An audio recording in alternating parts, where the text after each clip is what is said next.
But we see بەڵام ئێمە لە کۆتایی ئەم تونێلەدا ڕۆناکی بەدی دەکەین واشتەکان ڕوودەدەن و خەریکە ڕۆناکی دەبینین و هەروەها بە دڵنیاییەوە لە ئایندەیەکی دوور نابێت کە شانازی بەو کارەوە بکەین کە ئەنجامان داوێت بەڵام هەرگیز دڵخۆش نابین کە خەڵکێکی ئاوا زۆر دەمرن بەڵام شانازی ئەکەین بەو کارەی کردومانە بۆ کەمکردنەوەی ژمارەی گیانەدەستان بۆ کەمترینی بەهۆی ئەم ڤایرۆسە ئێجگار زۆر ترسناکە.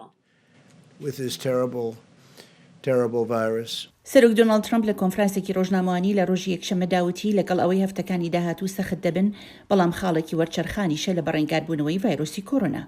ڕۆژنامەوانان پیان وایە ئەم قسانەی جیاوازە لەگەڵ وتەکانی جێرۆم ئادەمزی بەرپرسی باڵای کەرتی تەندروستی گشتی کەوتی هەفتەکانی داهاتوو بە هەمان شێوەی پێرل هاربەر و 11 سپتەمبەر سەخت و غەمگین دەبن.